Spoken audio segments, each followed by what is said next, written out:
Sir, मैं पूरा समर्थन करता हूं ये विधेयक के।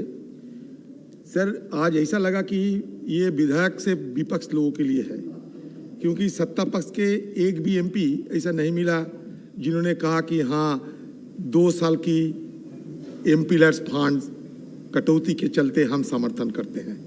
एक भी एमपी सत्ता पक्ष का नहीं कहा। इसका मतलब सबको समर्थन है। अगर सबको समर्थन है एमपी लैड्स पे, तो आज क्यों ना हम एक यूनानिमस रेजोल्यूशन पास कराएं कि हमें एमपी लैड वापस दो।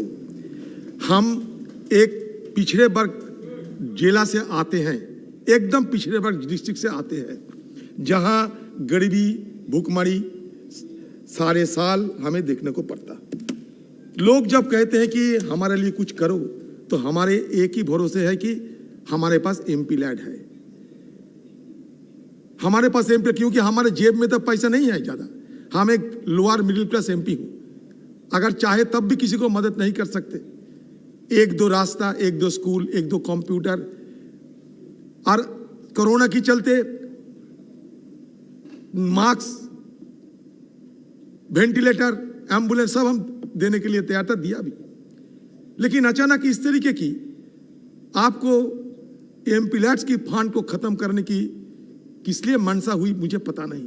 इसमें क्या होगा आपको, क्योंकि हमें जो एमपी लैड्स फंड मिलता था, इसमें 15% शेड्यूल कास्ट के लिए और 7.5% शेड्यूल ट्राइब के लिए खर्चा करना पड़ता। और आपको जानकारी के लिए कह रहा हूं सरकार को कि 83% एमपी लैड की जो फंड वो गांव में खर्चा होते हैं। तो अब क्यों इस तरीके की गांव वालों के खिलाफ, शेड्यूल ट्राइब लोगों के खिलाफ ये कार्रवाई कर रहे हैं? आपने कहते कि सारे एमपीस को तनख्वाह से 30% कटौती किया जाए। ठीक है, सारे एमपीस मान लिया।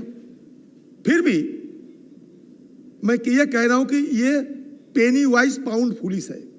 ये कहावत है कि पेनी wise pound foolish.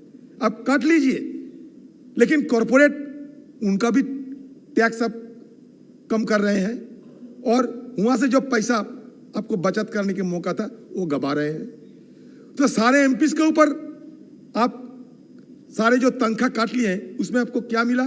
54 crore rupees. फिर भी हम सब कुछ देश के लिए, जनता के लिए देने के लिए तैयार, इसलिए हम यहां आके बैठे हैं। लेकिन दयापूर्वक आपको यह कह रहा हूं कि ये हमारा एमपी लैड्स की फंड को आप वापस दिया करो, क्योंकि सारे सदन इसके पक्ष में है। यह कहा जाता है कभी कभी कि एमपी लैड्स की जो फंड है सही ढंग से इसका इस्तेमाल नहीं होते। मैं ये भी एक ब्यौरा पेश करते हैं यहाँ कि 2015 से 2020 तक 2.69 लाख करोड़ रिलीज हुआ था एमपी लैड्स के चलते 2015 से 2020 तक। उसमें 2.52 लाख करोड़ खर्चा हुआ था। इसका मतलब 93% पैसा एमपी लैड्स से खर्चा होते हैं। तो ये हमारा एमपी की परफॉर्मेंस है कि जो पैसा मिलते हैं उससे 93% खर्चा करते हैं, और उसमें भी गांव के लिए 92%, और शेड्यूल कास्ट एरिया के लिए 15%, शेड्यूल ट्राइब के लिए 7.5% ये खर्चा होते हैं।